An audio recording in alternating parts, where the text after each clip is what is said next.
mais bi nga xam ne nee nañu mooy premier diplôme universitaire lu ci gën a fës mooy 59% des candidats ay jigéen lañu gis neen mooy ngi tam nombre boobu chaque année day gën a yokk mais dañoo nemmeeku ne bac am ko c'est vrai que beneen étape ngay entamer ci sa vie mais aussi dafa nekk loo xamante ne après le bac les élèves sont désorientés c'est comme si duñ la préparer après le bac da ngay ñëw rek après le bac nga dugg ci vie d'adulte tu n'es pas préparé ba ñu bari après le bac première année dañ koy échouer. effectivement est-ce que méthode bi ñuy defee bac ba léegi dañ ko war a continuer wala dañ ko war a réformer. effectivement Khady laaj boobu am na solo parce que tamit qui fréquente les classes c'est pertinemment que la ngay am ci étudiant sax pratiquement boo jëlee L1 ba master yëpp jigéen ñoo fay ëpp donc loolu moom c'est un constat te képp kuy fréquenter classe di nga ko ràññee et juste pour dire que jigéen ñi véritablement ci wàllu étude gëm nañ ko te tamit farul nañ ci bu baax a baax léegi nag lu jëm ci li nga xam ne constat général bu jëm ci wàllu bac bi effectivement réforme yu soxla moo xam ci tout type d'examen jàpp naa ni war nañ ci gën a xalaat parce que man je plaide véritablement pour des réformes profondes ci wàllu système éducatif sénégalais ak ci enseignement supérieur parce que coppite yi ñu ci xaar bari na bac bi naam daanaka nuñ ko defee ñun génération ak yeneen génération ba ci génération bi pratiquement même déroulé bi la on ouvre par la philosophie et puis on continue avec les autres épreuves léegi nag lu ci ëpp solo mooy préparer nit ki pas après le bac mais préparer nit ki plutôt avant le bac parce que avant le bac si li nga xam ne mooy choix bi ngay def si série bi nga nekk L1 L2 moo xam série S wala nangam dañ la war a préparer pour que boo amee bac le bon choix par rapport à l'orientation bi ngay xaar itamit effectivement nga war see mën a dem parce que souvent di nga gis koo xam ne choisir loon nañ ko fekk bëggul wala choisir na loo xam ne parce que en réalité dafa amul beneen choix moo tax mu choisir. est-ce que ñu tëggee suñu système éducatif nga xam ne surtout la dañuy jël lépp dugal ko sa bopp bi. ba boo demee ba terminal après doo xam. voilà moo tax ma wax la réforme parce que tey moo tax ngay gis ni pratiquement li ëpp si ñi am bac boo xoolee ñu ngi faculté des sciences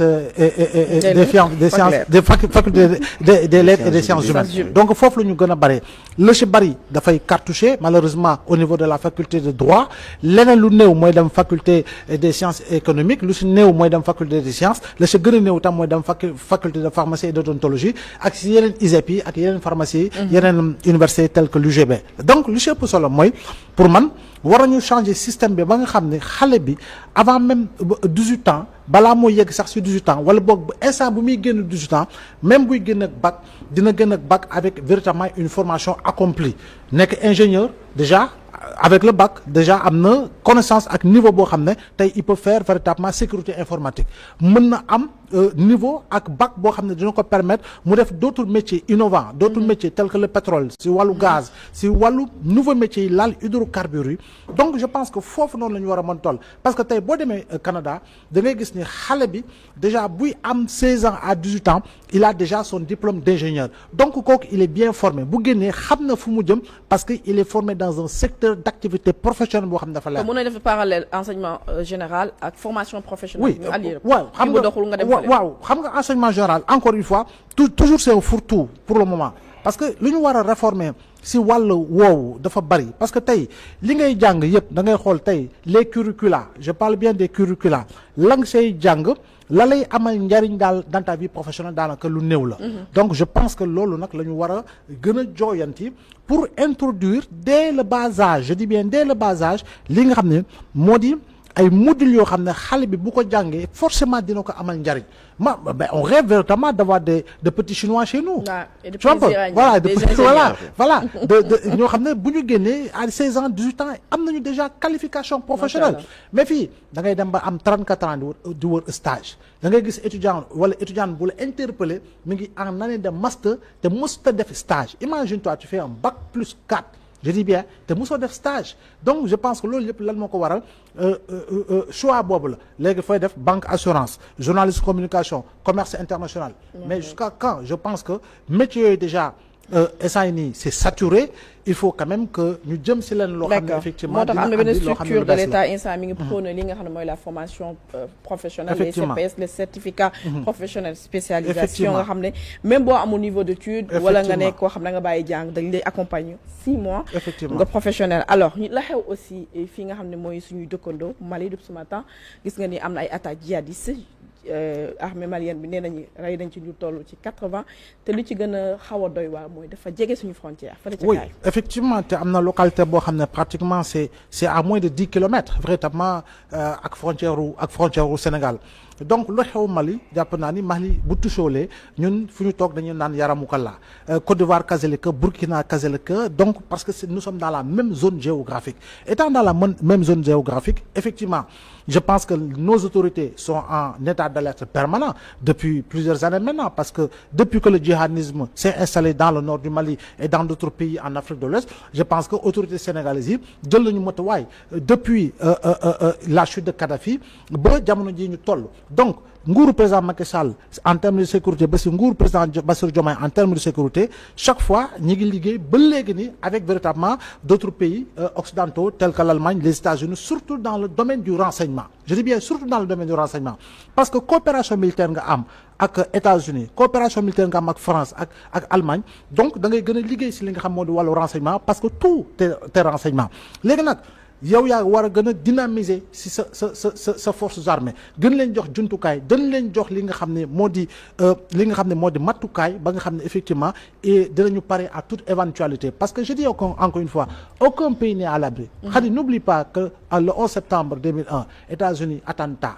bul fàtte 2015 2017 France attentat à Nice Bataclan l'attaque du Karcher et cetera bul fàtte Angleterre Royaume-Uni am na li nga xam moo di attaque terroriste Allemagne am na attaque terroriste. jamono yu Togo mi ngi tàq. voilà les pays du Golfe de Guinée ne sont plus épargnés donc je dis encore une fois c'est un phénomène boo xam ne c'est mondial donc nous avons un ennemi commun et l'ennemi commun c'est véritablement les mouvements terroristes. Man personnellement j'aime pas utiliser les mots islamistes parce que pour man c'est des dérives sémantiques yoo xam ne occidentaux yi ñoo ñu koy imposer j'aime pas utiliser le mot djihadiste parce que encore c'est une dérive sémantique yoo xam ne occidentaux yi ñoo ñu ko imposer donc li nga xam ne moo am ce sont des ennemis de l'islam ils ne sont pas pour man ay jullit parce que jullit du ñëw tiim ay xale ay jigéen ratatatatat ñëpp dee donc je pense que matukaay yi war nañ ko gën a jël gën a renforcer la sécurité aux frontières ba nga xam ne effectivement dugg ak génn bi daañu ko xam et puis que les populations également collaborent avec véritablement takk der yi pour justement parer à toute éventualité. D'accord, merci Abdoulaye Mbow pour l'éclairage des actualités yu gën a faar tey ci journée bi alors ma fàttali ne kii di Moussa Niang membre du pôle de communication Gëm Sa Bopp mooy suñu invité du jour alors la xew démb Moussa ca Cambérène waaye aussi ca Rosso mu nekkoon image yoo xam ne ñoo foog ni Sénégal dootu ko gisati comme régime bu bees ñi di prôner rupture peut-être dinañ naan yëf yi dinañ ko gën a joyanti mais à la surprise générale c'est comme si rien n'a changé ban lecture nga ci am. Bon absolument parce que réponse bi déjà mi ngi ci biir question bi Sénégalais yi ñoo ko gisandoo jàppoon nañ ni Diomaye ak Sonko buñ accès ak fi Sénégal jaar ak li ñu def ci investissement humain li ñu am ci perte en vies humaines les dégâts matériaux li fi am li ñu perdre économiquement li ñu subir ci 2024 principalement ak lu ko wees ba 2021 jàppoon nañu bu ñu ñëwee 2024 jëm suuf dañuy ubbi beneen ère boo xam ni li ñuy wax maltraitance wala ay torture wala ay bavure policière du amati Sénégal dañu jàppoon ni nga xam noonu la réew yu développé yi di respecter doomu aadama ak ni ñuy ñoŋee doomu aadama ni ñuy traité doomu aadama ak élégance jàpp nañ ni foofu la ñuy dugg parce que d'ailleurs ñu suñu constitution dafa am loo xam daf ko wax daf ni la personne humaine est inviolable elle est sacrée mu am plusieurs droits yoo xam ni constitution bi daf ko consacré donc dans l'exercice de ces droits bu fekkee dafay am ñoo xam dañ leen di violenter dañ leen di gaañ dañ leen di maltraiter bañ ciy ñàkk seen bakkan dañuy jàpp ni Sénégal raté na ay défis yu am important face à l'histoire te loolu dama jàpp ni dafa war a interpeller la conscience collective des Sénégalais dafa war a interpeller la conscience de nos autorités dafa interpeller tout Sénégalais ak boor boo mënti féete que nga nekk ci opposition que nga nekk ci pouvoir. mais communiqué police nee nañu dafa am kenn xam ne c'est l'un des leurs dañ ko agressé woon ba ñëwee fa di def ay patrouilles ci def ay tirs de sommation xale yi daal di tiit daw dugg ci biir jéeg gi est-ce que kon mën nañu wax ni cas isolé rek peut-être que. waaw xam nga toujours c'est le même discours boo xam moom la ñu doon servir il y a quelques années même discours yooyu moom mooy ñëwaat dem na ba léegi dafa am benn climat de méfiance confiance amatul suñu rapport ak homme de tenue te confiance boobu dañ ko war a rétablir pour le bien de tout Sénégalais tey bu nit deewee ci circonstances yu mel noonu dem na ba ñi nga xam ñooy famille yi gën a jege dañuy réclamer nañ def autopsie parce que dootuñu fiyewu ci déclaration autorité judiciaire yi dootuñu fiyewu ci déclaration police wala gendarmerie te loolu dama jàpp ni bu ñu dee eggee foofu loolu egg nañ ci un précédent très dangereux te mën na jur leneen ñaan ñu ko yàlla waruñu egg ci ay guerre civile waruñu egg ci ay désobéissance civile waruñu egg foo xam ni askan bi dañuy jàkkaarloog takk der yi di fajal seen bopp loolu dama jàpp ni war na mën a arrêter Diomaye ak Sonko nag dañ ci am une responsabilité entière mooy lan bi ñu ñëwee yi fi daan am fu war nañ fexe ba leeral ko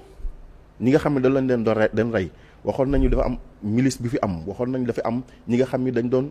nekk ay nervis di rey ay nit yow waroon nañ ko leeral parce que seen responsabilité la war nañ fexe ba activer la justice dans ce sens ñu xam ñen ñoo doon rey suñu doom yi 83 personnes yi kan moo ci am responsabilité bu ko defee ñu situé ko mais comme situé wuñu responsabilité mais même phénomène boobu moom mooy continuer même discours yi ñu doon jox pour laver seen honneur wala pour se disculper même discours yi moom la ñuy servir. kon da nga gis ne comme il y a pas eu de sanction ba exaction yi amee amul sanction traîné wu ci kenn en justice loolu moo jur lii nii mooy les conséquences. parce que situé wuñu responsabilité yi fléau bi nga xam moom moo fi amoon ba léegi moom moo continuer actuellement amul benn changement. amul mais procédure bi nga nekk en cours. mais procédure boo xam ni xam nga tey boo xoolee université ñaata étudiants lañ ci rey à chaque fois buñ ne dañu épingler benn nit wala mu am benn indice boo xam daf leen war a yóbbu ci ay preuves dañuy jékki-jékki ba si yàgg ñi créer ay dilatoire ba jàppaat keneen fexe ba mujj gi mbir mi day nekk loo xam dafay naax saay te loolu jàpp nañ ni am na ci décès wu Fallou Sène